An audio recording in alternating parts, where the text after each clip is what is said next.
یمن میں جو کنگ ہوتے تھے ان کو تبا کہا جاتا تھا، اور جو اس زمانے کا سب سے پہلا کنگ تھا اس کو تبا اول کہتے تھے۔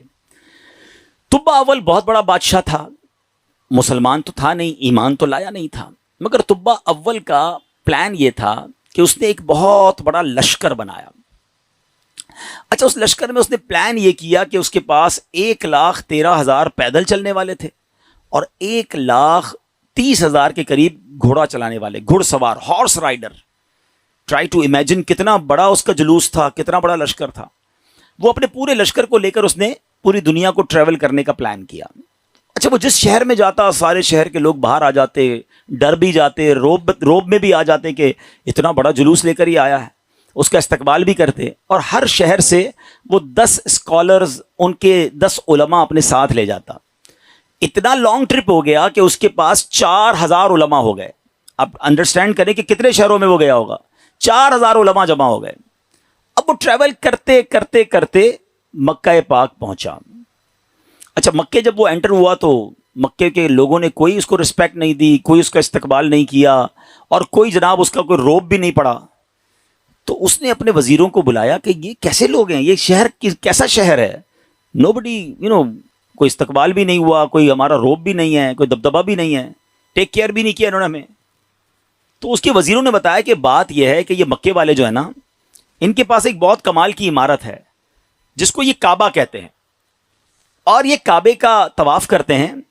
کعبے میں انہوں نے بت رکھے ہوئے ہیں۔ آپ کو یاد ہوگا کہ نبی پاک کی آمد سے پہلے کعبے میں تو بت تھے، تو یہ کعبے کی رسپیکٹ کرتے ہیں، باقی کسی کو گھاس واس نہیں ڈالتے۔ تو بڑا کرو فر والا کنگ تھا، اتنا بڑا لشکر تھا، اس نے کہتا اچھا ایسی بات ہے تو میں کعبے کو ہی گرا دیتا ہوں، کعبہ ہی ڈیمولش ہو جائے گا تو یہ کس کا طواف کریں گے، پھر یہ سب میرے پاس آ جائیں گے۔ تو اس نے ابھی پلاننگ کی، صرف سوچا، رات اس کے سر میں سیویئر پین شروع ہو گیا، خطرناک قسم کا درد سر۔ اس کی آنکھوں سے، اس کے کان سے اور اس کے ناک سے پانی نکلنے لگا، اور وہ اتنا بدبودار پانی تھا کہ کوئی قریب بھی نہ بیٹھ سکے، اتنا پریشان۔ اچھا، لشکر میں ڈاکٹر بھی تھے، ڈاکٹر بلائے گئے، طبیب آئے، بڑے بڑے علاج کیے، کوئی فرق نہ پڑے، 2-3 دن نکل گئے، تکلیف ختم ہی نہ ہو۔ تو ایک جو ڈاکٹر تھا، جو سب سے بڑا ڈاکٹر تھا، اس نے کہا دیکھیں یہ معاملہ جو ہے نا، مجھے آپ کی بیماری کا نہیں لگ رہا، یہ کوئی آسمانی معاملہ ہے، آپ کسی عالم سے پوچھیے۔ تو انہوں نے اپنے لشکر میں جو سب سے بڑے عالم تھے ان کو بلایا کہ آپ چیک کریں معاملہ کیا ہے۔ تو انہوں نے کہا یہ بتاؤ کہ تم نے کوئی غلط خیال تو نہیں کیا اس شہر کے بارے میں، یہاں کے رہنے والوں کے بارے میں؟ اس نے کہا ہاں، میں نے تو پلان کیا تھا کہ کعبہ گرا دوں گا، یہاں کے مردوں کو قتل کر دوں گا، عورتوں اور بچوں کو قیدی بنا لوں گا۔ تو ان عالم دین نے کہا کہ نہیں، تم نے غلط کیا، تمہیں نہیں پتا کہ یہ کعبہ کیا ہے، اس کا مالک وہ خالق ہے، وہ مالک ہے کہ اگر اس کے بارے میں، کعبے کے بارے میں نیگیٹو سوچو گے تو برباد ہو جاؤ گے، فوراً توبہ کر لو ورنہ تم خود ہی برباد ہو جاؤ گے۔ کہا اچھا ایسی بات ہے۔ تبا نے توبہ کر لی، جیسے ہی توبہ کی تو اس کا سارا درد ختم ہو گیا، وہ فریش ہو گیا، اس کی طبیعت ٹھیک ہو گئی۔ تو اب اس نے دین ابراہیمی اختیار کر لیا، اللہ پر ایمان لایا، اور اس زمانے میں حضرت ابراہیم کا دین چل رہا تھا، ابھی نبی پاک تو آئے نہیں تھے، اس نے دین ابراہیمی ایکسیپٹ کیا اور اس نے اللہ پر ایمان لے آیا۔ اچھا، اب وہاں سے پھر لشکر آگے چلا، اور چلتے چلتے چلتے ایک ایسی بستی میں پہنچا جہاں کھجور کے درخت تھے، بڑی خوشگوار وادی تھی، اور وہاں انہوں نے پڑاؤ ڈالا۔ اچھا، اس لشکر میں جو علماء تھے انہوں نے اپنی کتابیں نکالی، ان کے پاس آسمانی کتابیں تھیں، وہ پڑھتے گئے اور کہنے لگے یہ تو وہی جگہ ہے جہاں ہماری کتابیں بتاتی ہیں جہاں اللہ کے آخری نبی ہجرت کر کے آئیں گے۔ یعنی اس کا مطلب وہ ڈھونڈتے ڈھونڈتے آج کے مدینے میں پہنچ گئے تھے، جس کو آج ہم مدینہ کہتے ہیں نا، یہ وہاں پہنچ گئے تھے۔ تو 400 علماء نے کہا کہ بھائی ہم تو یہ جگہ چھوڑ کے نہیں جائیں گے، پتہ نہیں کب نبی پاک آ جائیں، اب ہم نے یہیں ٹھہرنا ہے، اگر تبا رہنے دے گا تو ٹھیک ہے، بے شک ہماری بوٹی بوٹی کر دے، ہم نے یہ شہر چھوڑ کے نہیں جانا۔ اطلاع تبا کو بھی مل گئی، تبا نے بلایا علماء کو کہ کیا مسئلہ ہے؟ تو کہا دیکھیں حضرت، ہم نے اپنی کتابوں میں پڑھا ہے، ہمارا حساب کتاب بتاتا ہے کہ اللہ کے آخری نبی اسی بستی میں آئیں گے، ہم اس بستی کو چھوڑ کے نہیں جائیں گے، ہم ان کے خادم بن کر رہیں گے، ان کے امتی بنیں گے، ان پر ایمان لائیں گے۔ اچھا، تبا بھی 2-4 دن پہلے ہی یا کچھ دنوں پہلے ہی مکے کی تعظیم سمجھ چکا تھا، اللہ پر ایمان لا چکا تھا، تو اس نے کہا اچھا ایسی بات ہے تو میں بھی رک جاتا ہوں۔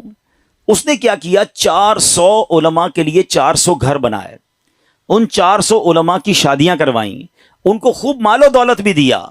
1 سال تبا خود بھی وہیں رہا، 1 سال کے بعد دیکھا کہ نبی پاک تو نہیں آئے، تو ابو طبا نے ایک کمال کا خط لکھا. سنیے گا پیارے اسلامی بھائیو، یہ دنیا کا انوکھا خط ہے کہ اس کے لیے لکھا جا رہا ہے جو بھی دنیا میں آئے نہیں ہیں. اور کس عشق والی زبان میں طبا بادشاہ نے وہ خط لکھا. اس نے لکھا کہ اس اللہ کے نام سے شروع جو عالمین کا رب ہے. میں جناب رسول اللہ صلی اللہ تعالی وسلم کی بارگاہ میں طبا اول حمیری سلام پیش کرتا ہوں، اور میں آقا علیہ الصلوۃ والسلام کی بارگاہ میں عرض کرتا ہوں کہ حضور اگر میں نے آپ کا زمانہ پا لیا تو میں آپ کی خدمت کروں گا، آپ پر ایمان لاؤں گا، آپ کی سنت پر عمل کروں گا، جو آپ کتاب لے کر آئیں گے میں اس پر بھی عمل کروں گا. اور حضور اگر میں پھر بھی آپ کا زمانہ نہ پا سکوں تو مجھے اپنی غلامی میں قبول فرمائیے، اور قیامت کے دن مجھے میری شفاعت فرمائیے گا، مجھے بھول نہ جائیے گا. بڑا کمال کا عشق والا اس نے خط لکھا. اس خط کو اس نے سیل کیا گولڈن اسٹیمپ لگا کے. اچھا، ایک اور مکان بنایا اس نے، اور جو اس وقت کے سب سے بڑے عالم تھے ان کو وہ لیٹر بھی دیا اور کہا جب آپ نبی پاک سے اگر آپ کی ملاقات ہو جائے نا تو میرا خط انہیں دیجیے گا، یہ مکان بھی انہیں گفٹ کر دیجیے گا، اور اگر نہ ہو تو آپ اپنے بچے کو کہیے گا، آپ کا انتقال ہونے لگے تو اس کو یہ لیٹر دیجیے گا، اس کو کہیے گا وہ اپنی اولاد کو دے، تاکہ کسی طرح یہ خط جناب آخری نبی صلی اللہ تعالی علیہ وسلم تک پہنچ جائے. یہ کیسا عشق ہے. اب ذرا سنیے گا. طبا اول حمیری کا بعد میں وہ مدینے سے آگے گیا اور جا کے اس کا انتقال ہو گیا. آفٹر 1000 years، 1000 سال بعد 12 ربیع الاول والے دن مکہ مکرمہ میں نبی پاک کی ولادت ہوتی ہے، آقا کی تشریف آوری ہوتی ہے. نبی پاک 53 سال مکے میں گزارتے ہیں، اور اس دوران حضرت مصعب بن عمیر صحابی رسول ہیں، ان کو پیارے آقا مدینے بھیجتے ہیں کہ وہاں جا کے اسلام کی دعوت دو. مدینے میں تو فوراً اسلام پھیلنا شروع ہو گیا. علماء کہتے ہیں جو اتنی تیزی سے اسلام مدینے میں پھیلا نا، اس کی بڑی وجہ یہ تھی جو یہ انصار صحابہ تھے نا. مدینے والوں کو کیا کہتے ہیں؟ انصار. مکے والوں کو کیا کہتے ہیں؟ مہاجرین. تو جو انصار تھے نا یہ سارے انہی 400 علماء کی اولاد میں سے تھے. they were waiting from last 1000 years for رسول پاک علیہ الصلوۃ والسلام. یہ تو 1000 سال سے انتظار کر رہے تھے. جیسے ہی حضرت مصعب بن عمیر پہنچے، دیگر مبلغین پہنچے، اللہ کے رسول کی باتیں بتائیں، اسلام کی باتیں بتائیں، دھڑا دھڑ لوگ اسلام قبول کرنے لگ گئے. اچھا، اب قبیلے کے لوگ بیٹھے کہ آخری نبی تو آ گئے ہیں مکے میں، ہمارے پاس ایک لیٹر ہے، اب وہ پہنچانا ہے انہیں. انہوں نے مشورہ کر کے، ایک صحابی تھے ان کا نام تھا حضرت ابو لیلہ انصاری رحمۃ رضی اللہ تعالیٰ عنہ، ان کو کہا کہ آپ جائیے، جا کے مکے میں نبی پاک کو یہ خط دے کر آئیے. ان صحابی نے ٹریول کیا. جب وہ ٹریول کر کے جانے لگے تو ان کو کسی نے بتایا کہ نبی پاک مکے سے پہلے ایک وادی میں بیٹھے ہیں، صحابہ کرام کے ساتھ جلوہ فرما ہے. اچھا، انہوں نے نبی پاک کو نہیں دیکھا، نبی پاک نے انہیں نہیں دیکھا. سوشل میڈیا کا زمانہ تو تھا نہیں نا کہ کسی طریقے سے دیکھ لیتے. اچھا، یہ گئے اس دربار میں، جیسے ہی داخل ہوئے کمرے میں، نبی پاک صحابہ کے ساتھ بیٹھے ہیں، وہ کمرے میں داخل ہوئے، پیارے آقا فرماتے انت ابو لیلہ، تم ابو لیلہ ہو.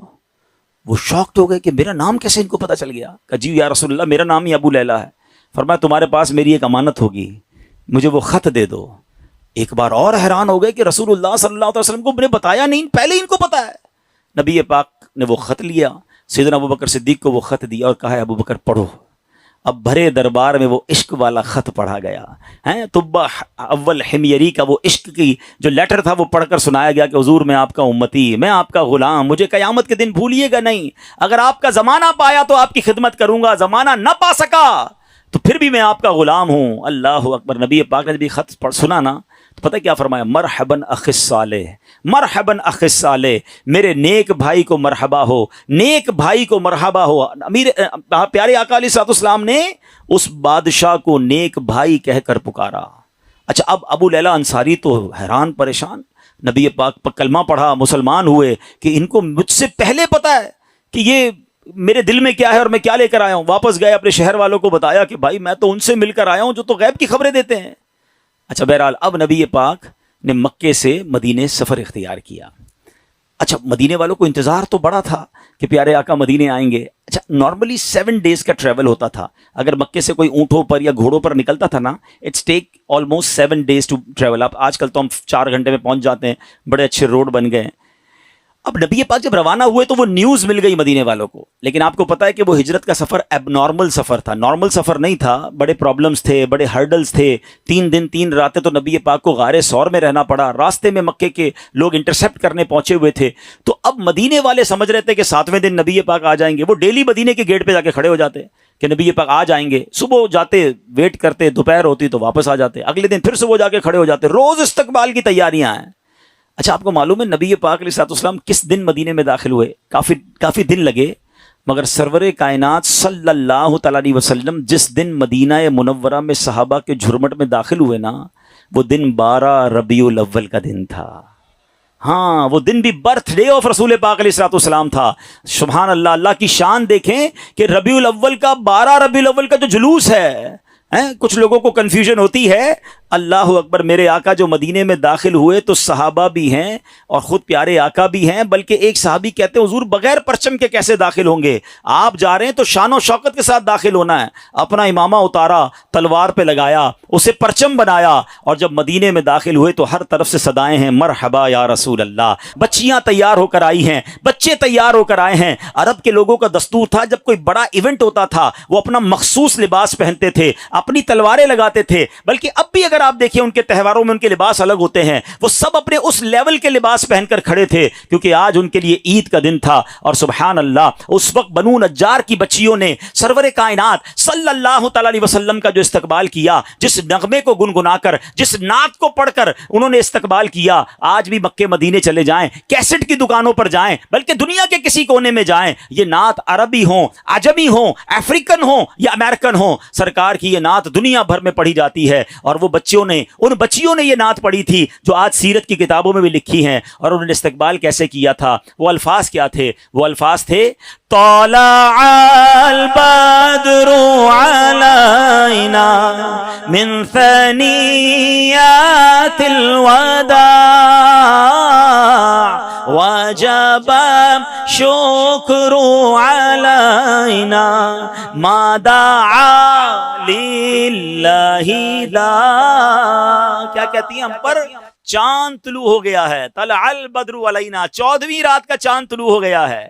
کہاں پر؟ سنیت الوداع کی گھاٹی میں، جس جگہ یہ استقبال ہوا نا اس علاقے کو سنیت الوداع کہتے ہیں۔ اور وجب الشکر علینا، ہم پر واجب ہو گیا ہے اللہ کا شکر ادا کرنا۔ ما دعا للہ دعا، جب تک لوگ اللہ کے لیے دعوت دیتے رہیں گے، یعنی قیامت تک ہم پر اب یہ شکر اللہ کا واجب ہو گیا کہ نبی پاک ہمارے مدینے آ گئے ہیں۔ آپ کو پتہ ہے مدینے کے رنگ کیسے بدلا، مدینے کی تقدیر کیسے بدلی؟ مدینہ پہلے یثرب کہلاتا تھا، وہاں کی آب و ہوا میں بیماریاں تھیں، جو جاتا بیمار ہو جاتا تھا۔ اللہ اکبر، مصطفیٰ کریم کے قدم تو کیا لگے، مدینے کے غبار میں بھی شفا ہو گیا ہے۔ اب تو بیمار کو کہتے ہیں ٹھیک ہونا ہے تو مدینے ہو آؤ، ہیں جب سے قدم لگے ہیں رسالت مآب کے، جب سے قدم لگے ہیں رسالت مآب کے، جنت بنا ہوا ہے مدینہ حضور کا۔ کیا قدم لگے میرے آقا کے، بھاگ ہی جاگ گئے مدینے والوں کے۔ اچھا، اب پیارے آقا جب مدینہ شریف میں انٹر ہوئے نا، everybody want to welcome and everybody want to host ہم۔ ہر بندہ چاہ رہا تھا کہ نبی پاک ہمارے گھر آ جائیں، کیونکہ اشتیاق بہت تھا، تڑپ بہت تھی۔ تو نبی پاک نے فرمایا کہ میری جو اونٹنی ہے نا، یہ اللہ کے حکم سے بندھی ہوئی ہے، یہ جدھر جا کے رکے گی ادھر جا کر ہی میں نے رہنا ہے۔ اچھا اب ذرا تصور کیجئے، امیجن کیجئے کہ وہ اونٹنی مدینے کی گلیوں میں گھوم رہی ہوگی اور ہر صحابی یہ امیجن کر رہا ہو کاش میرے دروازے پر رک جائے، کاش میرے دروازے پر رک جائے۔ مگر بھاگ کس کے جاگے؟ سیدنا ابو ایوب انصاری رضی اللہ تعالیٰ عنہ، کہ وہ اونٹنی جو ہے ان کے دروازے پر جا کے رکی۔ اچھا اب ایک اور امیزنگ بات شاید بہت ساروں کو پہلی بار پتہ چلے گی، حضرت ابو ایوب انصاری رضی اللہ تعالیٰ عنہ کا ایک لقب ہے، ہم سب کہتے ہیں میزبان رسول، ٹھیک ہے نا؟ لیکن شاید لوگوں کو نہیں پتا کہ حضرت ابو ایوب انصاری اسی عالم دین کی اولاد سے ہیں کہ جن کو طبہ اول نے لیٹر دیا تھا، جو سب سے بڑے عالم تھے نا، یہ انہی کی اولاد میں سے ہیں۔ اور حضرت ابو ایوب انصاری اسی گھر میں رہتے تھے جو گھر طبہ نے نبی پاک کے لیے گفٹ کے طور پر بنایا تھا۔ گویا مطلب یہ بنا کہ یہ گھر نبی پاک کا ہی تھا، حضرت ابو ایوب انصاری اس کو ٹیک کیئر کر رہے تھے۔ آقا کسی کے مہمان نہ بنے، بلکہ سچی بات یہ ہے کہ میزبان نبی پاک تھے، مہمان ابو ایوب انصاری تھے۔ اور یہ کیسے ہو سکتا ہے کہ نبی پاک جن کے صدقے یہ کائنات بنی ہے؟ امام عشق و محبت اعلیٰ حضرت بڑا کمال کا شعر لکھتے ہیں، آپ فرماتے حضور یہ کائنات جب آپ کے لیے بنی ہے، آپ کی وجہ سے بنی ہے، تو پھر سارا زمانہ تو اس میں مہمان ہوا نا، اصل میزبان تو آپ ہیں۔ آپ کہتے ہیں آسمان خان زمین خان زمانہ مہمان، آسمان خان زمین خان زمانہ مہمان، صاحب خان نالا کب کس کا ہے تیرا تیرا صاحب خواہ، نالا کب کس کا ہے تیرا۔ اب یہ عشق والی داستان سیکھنے کو کیا مل رہا ہے کہ یہ شان ہے میرے مصطفیٰ کی کہ دنیا میں آئے نہیں ہیں مگر چاہنے والے موجود ہیں، دیوانے موجود ہیں، سرکار پر سب کچھ نچھاور کرنے والے موجود ہیں۔ جبھی تو شاعر کہتے ہیں ایک میں ہی نہیں ان پر قربان زمانہ ہے، جو رب دو عالم کا محبوب یگانہ ہے۔